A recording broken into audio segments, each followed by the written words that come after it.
Buenas tardes a todos.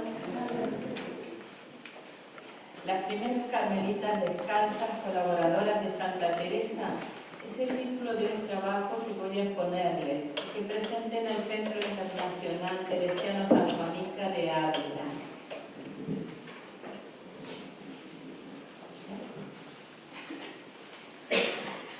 Este centro, con motivo del 5º centenario del nacimiento de la Santa, celebró una serie de ciclos de conferencias sobre sus libros. Mi participación fue en el ciclo que hizo sobre el libro de las fundaciones. En este hermoso ambiente de familia de mi Carmelo de Mar del Plata tendré sumo gusto de compartirles mi modesto trabajo como un humilde homenaje de amor y gratitud hacia las primeras carmelitas descalzas, a las que si la Santa Madre honró al considerarlas y amarlas como a hijas, no hizo menos al asociarlas como compañeras en su obra fundacional.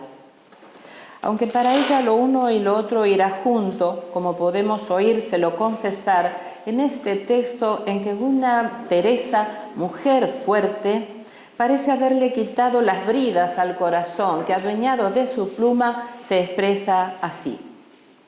En dejar las hijas y hermanas mías, cuando me iba de una parte a otra, yo os digo que, como yo las amo tanto, que no ha sido la más pequeña cruz, en especial cuando pensaba que no las había de tornar a ver y veía su gran sentimiento y lágrimas.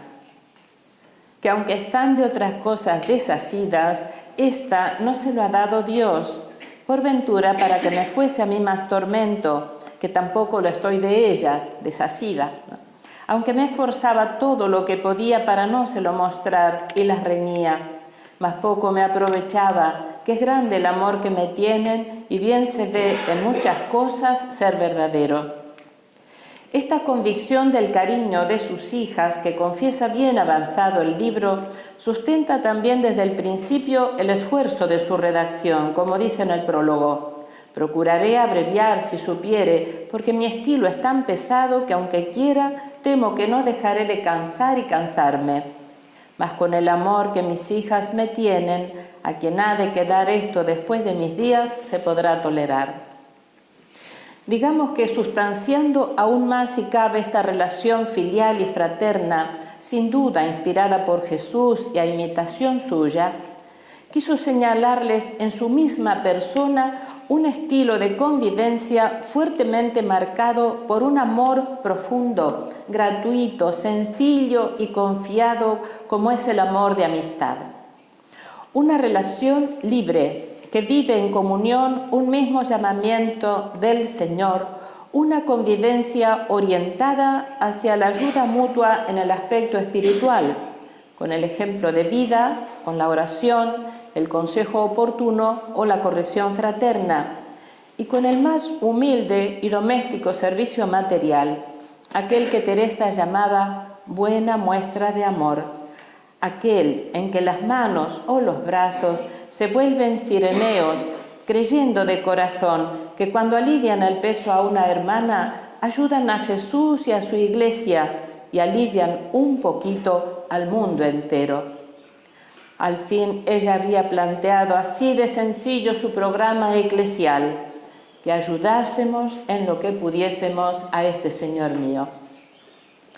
Al intentar situar estos apuntes sobre las primeras descalzas, me ha parecido conveniente partir del concepto que ella tuvo de los inicios de su empresa fundacional en la que embarcaría a estas mujeres. Analizándolos, vemos que se refiere a ellos como a principios en varios sentidos. Veamos solo algunos. Cuando la Santa habla de la buena impresión que hizo el conventito de San José al Padre General Rubeo, dice: alegróse de ver la manera de vivir y un retrato, aunque imperfecto, del principio de nuestra orden. Tras esta evocación, reafirma con sutileza la entidad original de su iniciativa y con la voluntad que tenía el Padre General de que fuese muy adelante este principio, dióme muy cumplidas patentes para que se hiciesen más monasterios.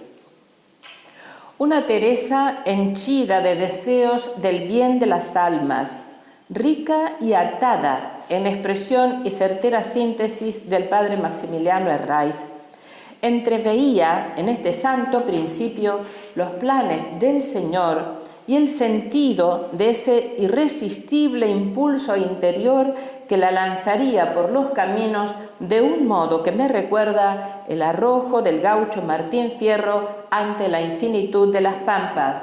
Derecho ande el sol se esconde, tierra adentro hay que tirar. Algún día hemos de llegar, después sabremos a dónde.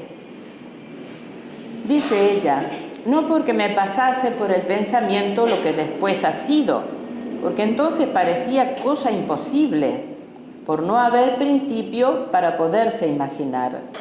Será la gran voluntad del reverendísimo general de que hiciese más monasterios la que ilumine su memoria, acordándome de las palabras que nuestro Señor me había dicho.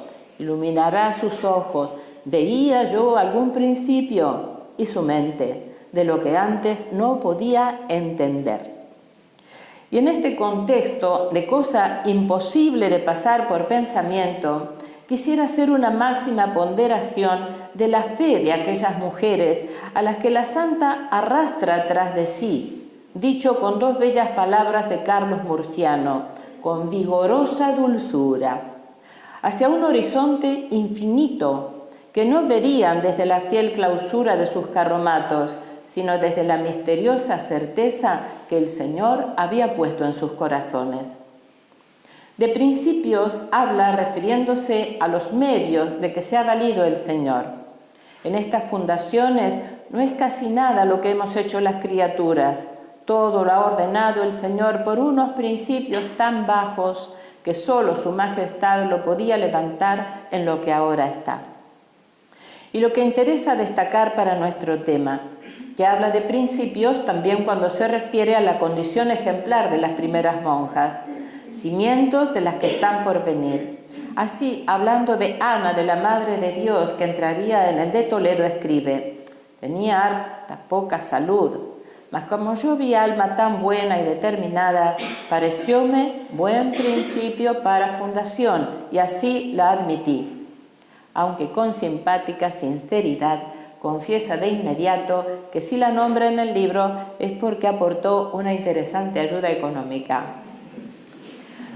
Su mandato es que las que vinieren procuren siempre imitar estos buenos principios, que en estos principios, entiendo, está todo el bien para lo de adelante, porque como hallan el camino, por él se van las de después. Finalmente, hace una petición a Dios y lanza un desafío a las hermanas. Plega a su majestad que nos dé abundantemente su gracia y que a todas nos ampare y favorezca, para que no se pierda por nuestra flaqueza un tan gran principio como ha sido servido que comience en unas mujeres tan miserables como nosotras. Sin detenerme en lo que Teresa señala como bajos comienzos en cuanto a la escasez de medios económicos, precariedad de las primeras casas y dificultades de todo orden, intentaré acercarme a la realidad humana y femenina a que la santa alude a lo largo y ancho de nuestro libro, refiriéndome dentro del abanico inabarcable de las monjas primitivas, que hay muchísimas, preferentemente a las que le han acompañado en las fundaciones. En medio y a la cabeza de ellas, una Teresa que, sin creérselo poco ni mucho, se declara una débil mujer, una mujercilla tan sin poder como yo, bien entendía que no podía hacer nada. Y es verdad que no podía hacer, pero hacía. Fuéronle a contar a este que digo, espantados de tal atrevimiento, que una mujercilla contra su voluntad les hiciese un monasterio.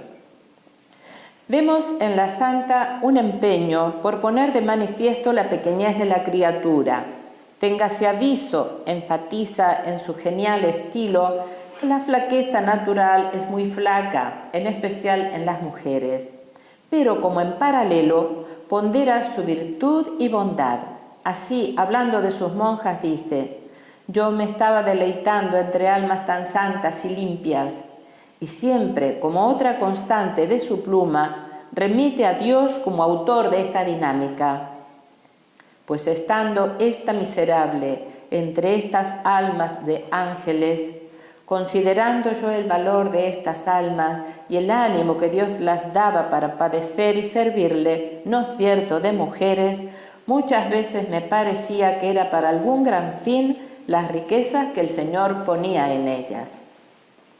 La santa entretiene su pluma ponderando la fe y la obediencia de unas y otras, hasta que, esbozando casi una disculpa, dice que no ha sido su primer intento el de loar a las monjas de sus conventos y sugiere que por el provecho que podría hacer a las que vinieren, si el Señor fuere servido que esto se entienda, podrán los prelados mandar a las prioras que lo escriban. Teresa deja caer esta sugerencia a prioras y prelados, pero se detendrá con frecuencia a contar ella la vida ejemplar de alguna de sus hijas y lo que hoy llamaríamos el proceso vocacional de algunas hermanas, a veces conocidos solo por referencias, dando la impresión de seguir con el relato de la fundación de turno, costándole postergar la crónica de alguna vida en la que se refleje de modo eminente la obra de Dios. En este tiempo, dirá antes de proseguir con el relato de la vocación de su apreciada y malograda Casilda en Valladolid, ofrecióse dar el hábito a una freila en este monasterio de la Concepción, cuyo llamamiento podrá ser que diga, porque aunque diferentes en calidad, porque es una labradorcilla, en las mercedes grandes que la ha hecho Dios, la tiene de manera que merece para ser su majestad alabado que se haga de ella memoria. La santa nos deja sin la historia de este llamamiento, quizá por olvido, pero se refería al de la hermana lega Estefanía de los Apóstoles, a quien en varias cartas pondera como santa, de gran simplicidad y no menos osadía, pues se cuenta que con ocasión de haber entrado Felipe II en el convento, le pidió la construcción de una ermita, y para que a causa de preocupaciones regias no se le olvidara, le hizo al monarca un nudo en la faja. Otro texto ilustrativo. Comencé a decir algunas cosas particulares de algunas hermanas de estos monasterios, pareciéndome, cuando esto vinieran a leer, no estarían vivas las que ahora son. Después me ha parecido que habrá quien lo diga mejor y más por menudo, y sin ir con el miedo que yo he llevado, pareciéndome les parecerá ser parte, y así he dejado hartas cosas de las que conocidamente se ha visto hacerlas nuestro Señor por sus oraciones.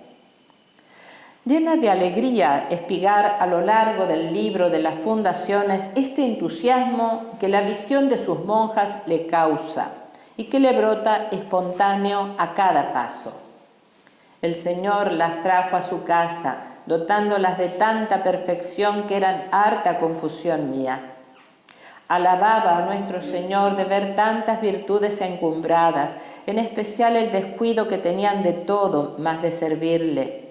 Y capítulos adelante, pues comenzando a poblarse estos lugarcitos de la Virgen Nuestra Señora, comenzó la Divina Majestad a mostrar sus grandezas en estas mujercitas flacas, aunque fuertes en los deseos y en el desasirse de todo lo criado.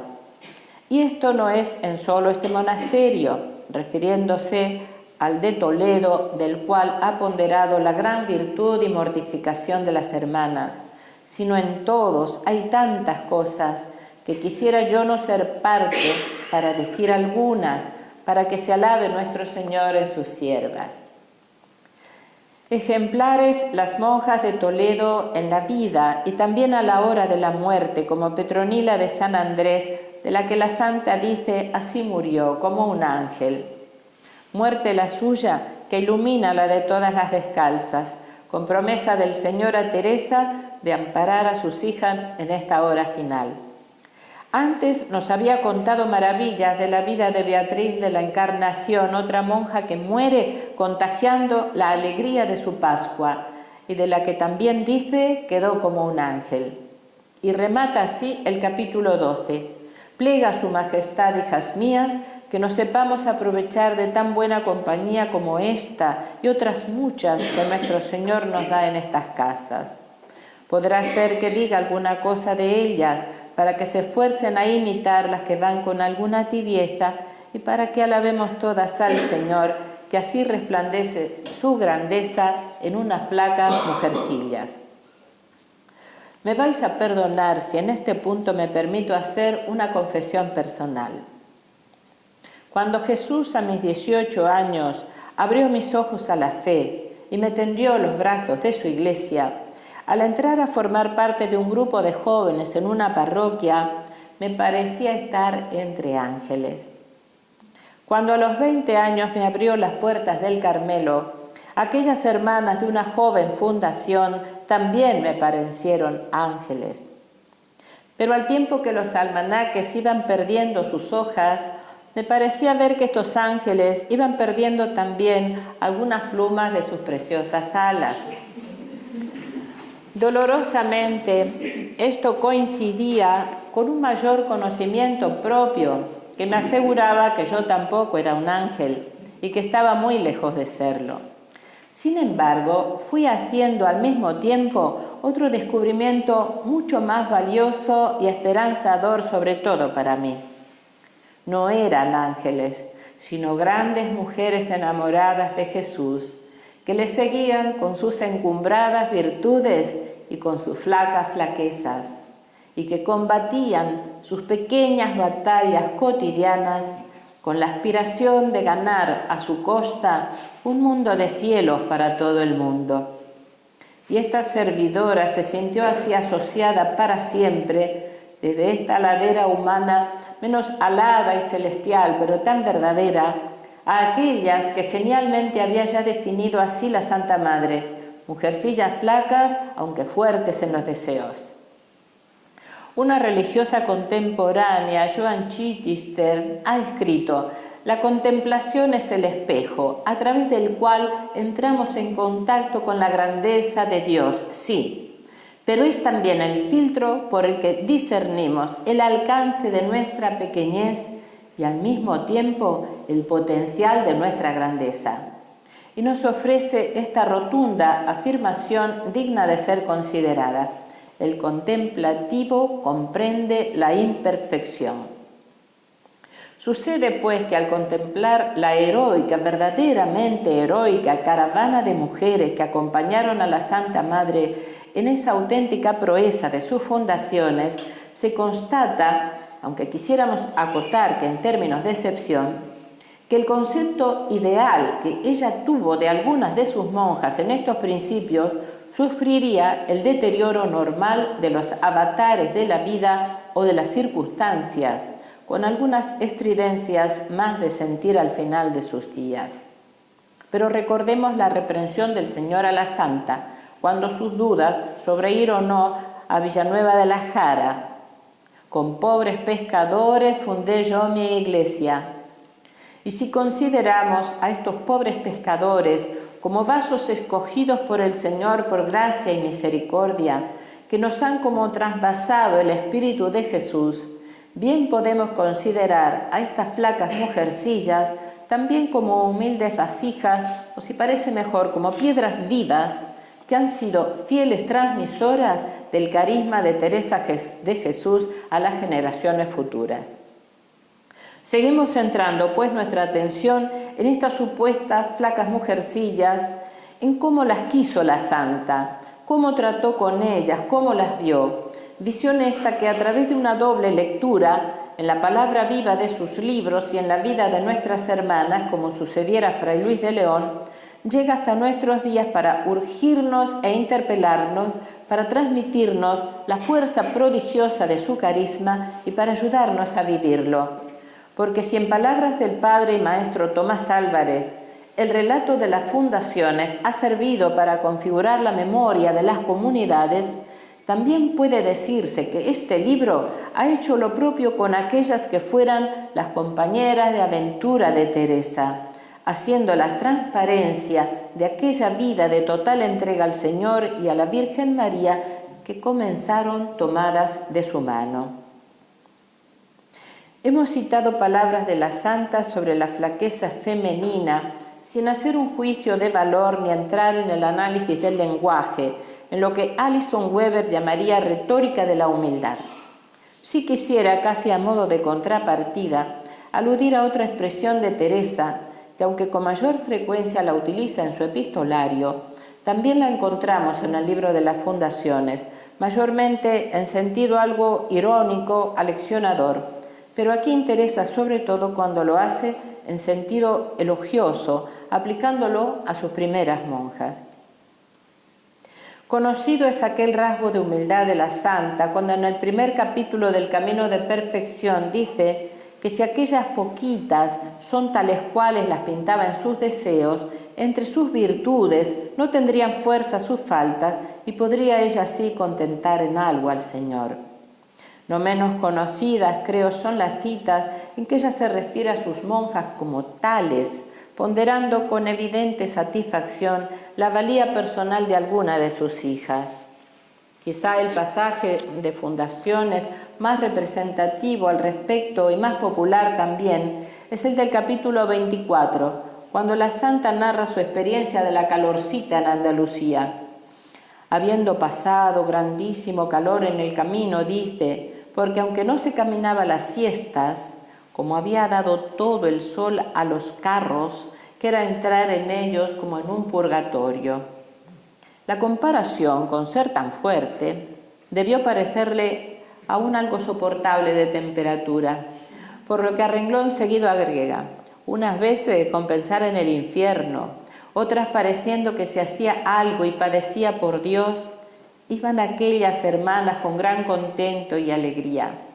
Y regala a sus monjas este elogio que suena ya casi a piropo de tierra andaluza, porque 6 que iban conmigo eran tales almas que me parece me atreviera a ir con ellas a tierra de turcos, y argumenta, como habían de quedar tan lejos, procuré que fuesen de las que me parecían más a propósito. Andalucía sigue siendo purgatorio e infierno de temperatura, doy fe. 40, 50 grados. Bueno, así que comprendemos quizá muy bien a Santa Teresa. En la fundación de Villanueva de la Jara, al entrar en la casa de aquellas piadosas mujeres, discípulas de Catalina de Cardona, que tenía otro espíritu que ella, que le habían pedido ser admitidas como descalzas, la santa pondera el descuido de sí que tenían en el vestir y su vida de penitencia, que dedujo, no sé si con su pizca de desagrado, por verlas mal alineadas y casi todas tan flacas. Teresa dice después que cuanto más las trataba, más contenta estaba de haber ido, y continúa, y las que quedan de mis compañeras me decían que luego, que decir enseguida, ¿no? A los primeros días les hizo alguna contradicción, mas que como las fueron conociendo y entendiendo su virtud, estaban alegrísimas de quedar con ellas y las tenían mucho amor. Y dice, gran cosa puede la santidad y virtud, pero apostilla, verdad es que eran tales que aunque hallaran, las hijas, las que había llevado ella, ¿no? Que aunque hallaran muchas dificultades y trabajos, lo llevaran bien con el favor del Señor. Eran tales. Y a la par que la madre va sembrando por los caminos esos rinconcitos de Dios, dejando en ellos hijas tales, va sembrando también sus cartas de elogios tales como estos. En carta al padre Gracián. Y aún ahí no me pesara tuviera una freila, que las hay y qué tales. Desde Valladolid a doña Ana Enríquez, hallé tales almas en esta casa que me ha hecho alabar a nuestro Señor. Desde Malagón a María de San José, refiriéndose a Jerónima del Espíritu Santo. Aquí están todas contentísimas y la priora es tal que les sobra razón. Compañeras, Azorín dijo que Teresa, viandante por los caminos de España, representa la soledad. Pero Carlos Murciano manifestó su desacuerdo con el maestro. Para nosotros, escribió, Teresa no representa nunca la soledad, sí la compañía. Podría resultar extraña esta afirmación referida a aquella de cuyo magisterio aprendimos que no son menester alas para buscar a Dios, sino ponerse en soledad y buscarle dentro de sí. Pero no se está hablando de esta soledad en la que Teresa nos enseñó a buscar al más excelso compañero, sino de Teresa fundadora. Y estoy de acuerdo con el poeta murciano. Compañía es una palabra clave en Teresa, viandante por los caminos de España, que va a hablarnos frecuentemente en su libro de las fundaciones, tanto de sus monjas o de sus hermanas como de sus compañeras. La palabra compañero o compañera en el diccionario de la Real Academia define a la persona que tiene o corre una misma suerte o fortuna con otra. Atendiendo a la etimología del término, unos le hacen derivar del latín comedere y panis en relación a comer del mismo pan. Para otros, el prefijo con quiere decir al mismo tiempo que, y derivaría del latín popular compaño. Compañero no vendría entonces primeramente de comer, sino de compartir, y se referiría a quienes por compartir la vida, por estar juntos, comparten el mismo pan. No sé si la santa adoptaría este trato de los padres jesuitas, que se daban y se siguen dando entre sí este trato de compañeros, no como sea malentendido, de compañía en sentido militar, sino en este sentido de los que comparten la vida y el pan de Jesús, la Eucaristía. La santa hace uso de este término ciñéndose perfectamente a su significado, pues vemos cómo en fundaciones se refiere a sus compañeras como a las que venían conmigo, las que estaban conmigo. Pareciera que Teresa ni por un momento pierde la conciencia de grupo. Ella es sí la que encabeza la comitiva, la que lleva las riendas invisibles, que diría Padre Tomás, y en su ser entero de mujer, la sobreabundancia de gracia que Dios pone en ella, escogida por Él para gran oficio. Pero no necesita hacerse protagonista exclusiva y habla siempre con naturalidad en nombre de todas. Estaba aquella señora, nuestra fundadora, esperándonos. Llegamos, nos fuimos, vinimos, tomamos. Aunque llevara a otras acompañantes, es claro que se refería a la comitiva monjil, y así lo especifica muchas veces, por lo que no es difícil rastrear sus actitudes con estas sus compañeras. Vemos que Teresa cuidaba no darles en lo posible ocasión de preocupación, inquietud o sufrimiento. No daba a entender ninguna cosa a las compañeras, porque no las quería fatigar más de lo que estaban. No lo decía a mis compañeras por no las desanimar, que era muy lejos donde tenían que ir a escuchar misa. Y las pondera con generosidad. Mi compañera, que era harto mejor que yo, llevaba 2 compañeras de San José de Ávila, harto siervas de Dios. También revela la sintonía que animaba al grupo. Me cayó en gracia y a mis compañeras más, dice refiriéndose al tan providencial como mal trajeado Andrada en Toledo. Y no deja de señalar cuando las demás manifiestan su desacuerdo con ella. A mis compañeras les pesó de que se lo dije a Andrada, de que no tenían más que 2 jergones y una manta. Y me dijeron que cómo lo había dicho, que de que nos viese tan pobres no nos querría ayudar. Así sentía pena de que se nos iba acabando la pobreza y mis compañeras lo mismo. Cuenta en uno de los pasajes más encantadores del libro sobre la pobreza sufrida en los primeros días en esa fundación toledana.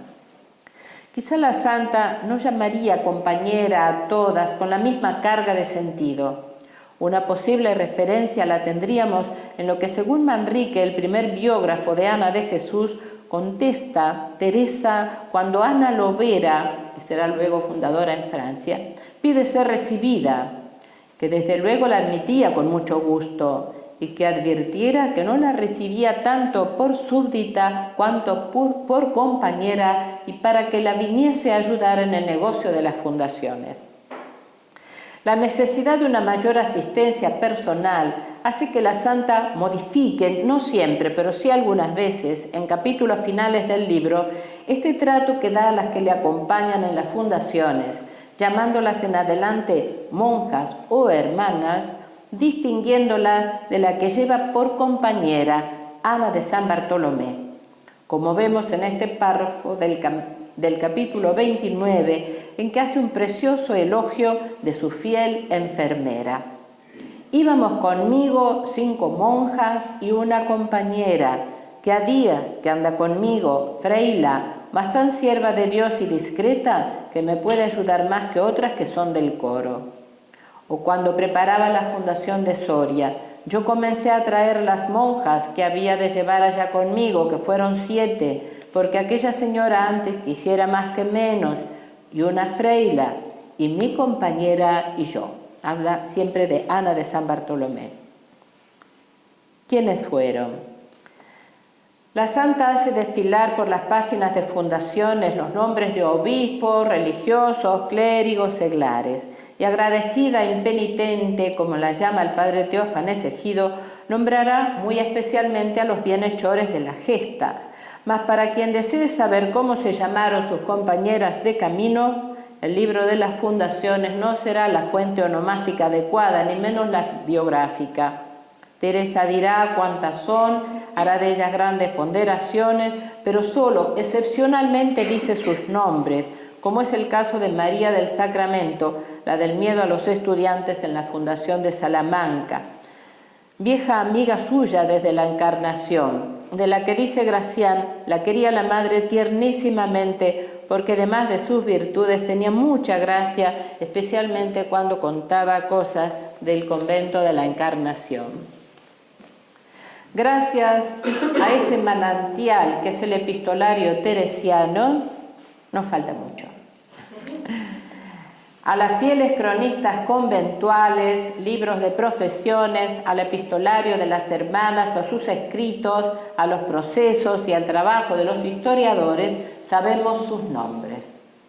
Otras fuentes de información son las biografías, casi agiografías, que se regían por unas coordenadas de interpretación sobrenatural de todo hecho humano, buscando los datos que hicieran santificable a la biografiada, idealizándola y soslayando lo que pudiera revelar características o conductas consideradas menos ejemplares. Ya la santa había calificado de boberías y desatinos intolerables que por encarecer se habían puesto en una relación sobre Beatriz de la Encarnación. La historiografía moderna ha tenido una tarea difícil, a distancia de siglos, desentrañar qué datos de estas vidas, memorables, procesos, etc., se correspondían o no con la realidad. En este pequeño e incompleto trabajo no es posible hacer memoria de toda esa constelación de mujeres excepcionales que con una actitud de fe y disponibilidad sobre toda ponderación acompañaron a Teresa Jesús en su aventura fundacional. El padre Jerónimo Gracián, en el libro de la fundación del convento de Malagón, muestra su admiración por ella y traza un elogio del convento, de donde dice: han salido tantas y tan grandes religiosas para fundar y gobernar otros monasterios, no solo en esta y otras provincias, sino también fuera de nuestra España. Gracián deja allí constancia escrita de los nombres de estas descalzas y sus destinos como fundadoras. Aquí tendremos que resignarnos a sumar a los que ya hemos apuntado solo unos pocos nombres y algunas pinceladas de sus vidas. Abreviando, pues hemos hablado de Ana de San Bartolomé, otra gran descalza fue Isabel de Santo Domingo, fue priora en Segovia, fundadora en Zaragoza, priora de Ocaña, nuevamente en Segovia, muere en San José, donde había profesado. Procuré que fuese priora a quien yo confiaba lo haría muy bien, porque es harto mejor que yo, dice la santa refiriéndose a Ana de San Alberto, que luego de ir con ella a Beas y a Sevilla, será la primera descalza a quien envíe para que funde un convento en su nombre, no va ella, el de Caravaca. Teresa le escribe desde Toledo: sepa que no pensé que la quería tanto, que me da mucha gana de verla. Le cuenta que Gracián le dice que era de las muy buenas prioras que había, y como para evitar su vanidad le da esta explicación: como está solilla, ayúdala a su majestad. Ana de Lovera y Torres, que decían era llamada en su Medina natal la reina de las mujeres, entra en San José de Ávila. novicia excepcional, tanto que siéndolo fue nombrada maestra de sus connovicias. Toma el hábito con el nombre de Ana de San Pedro y la santa se lo cambió a Ana de Jesús para que se apellidara como ella. Profesa en Salamanca, mantiene con la santa estrecha amistad y comunicación. Con ella va a la fundación de Beas, donde queda por priora. Ejemplo de libertad espiritual y valentía es su respuesta al provincial Calzado de Castilla, que le escribe en momentos aciagos para la descalcez, motejándola para siempre como la capitana de las prioras. Va con Juan de la Cruz a la fundación de Granada y mantiene con el santo una privilegiada amistad. Acompañada por él, funda también en Madrid. El santo le dedica el cántico espiritual. Rescata de la Inquisición el libro de la vida de la santa. Reedita las constituciones de ella. Mantiene además intensa amistad con Fray Luis de León. Sufre la cárcel conventual. El escritor agustino, admirado de su fortaleza, le dedica su comentario al libro de Job. Priora de Salamanca, fundadora del Carmelo en Francia y Flandes, mujer de carácter, Ana de Jesús, pero tan humilde que solo conservó de la copiosa y confidencial correspondencia con la Santa Madre la llamada Carta Terrible. Fiel defensora del carisma de la Santa Madre, fue impulsora y artífice de la publicación de sus escritos. Si mi parecer se hubiera de tomar, después de muerta yo, la eligieran por fundadora y aún en vida, muy de buena gana, dice la Santa en una carta. Palabras de peso que, cuando faltan pocos meses para su muerte, la Santa dirige a la primera priora de Sevilla, María de San José, quizá la personalidad femenina más destacada del Carmelo Descalzo. Exponente cabal y defensora del espíritu de Teresa de Jesús que ésta infundió a su nuevo proyecto de vida religiosa. Vista desde la ladera de las letras españolas del siglo XVI, se trata de una escritora y poetisa de gran cultura y de estilo impecable. Tal vez la primera mujer autora de una obra de diálogos didácticos en que las interlocutoras son todas mujeres. A las formas habituales de la poesía conventual, ella añade, como escribe la catedrática Manero Sorolla, la poetización de la propia historia de la descalcez femenina, en uno de sus momentos más conflictivos, decisivos y penosos. Es una de las primeras biógrafas de la santa y su pluma nos ha dejado un precioso retrato de aquella a quien con amor llamaba sabia, santa, valerosa mujer. En palabras del padre Tomás Álvarez, toda una prueba de un completo conocimiento de la santa, amasado por el cariño más reverencial y envasado en líneas de belleza literaria indiscutible. Admirable y dramática la vida de esta inteligente y valiente descalza tan querida de la Santa Madre. Fueron las suyas dos vidas de amor e ideales compartidos, de mutua fidelidad, como si la vida de la una pasara por el alma de la otra, como también gráfica y profundamente expresada el padre Tomás. María de San José funda en Lisboa, de donde el historiador Belchior nos deja este testimonio, que cuando hablaba de la santa a las monjas, les parecía que oían a nuestra Madre Santa Teresa, tanto imitaba su lenguaje y modo, y tan fielmente plantaba en los corazones lo que le había enseñado. El Papa Pablo VI, al reconocer a Teresa de Jesús como doctora de la Iglesia, dijo que en ella sobresale un profundo sentido de la realidad, una comprensión íntima del misterio del Dios vivo y la Iglesia de Cristo el Salvador, una experiencia de la vida de la gracia que eleva y desarrolla la naturaleza. Las primeras carmelitas descalzas, criadas a los pechos de la doctrina teresiana, nos han transmitido fielmente esta experiencia de la gracia divina. Hacer de ellas memoria es una deuda de gratitud y una dulce tarea que debiera abocar para nosotras, carmelitas descalzas de hoy, en un programa de vida. Gracias por su paciencia.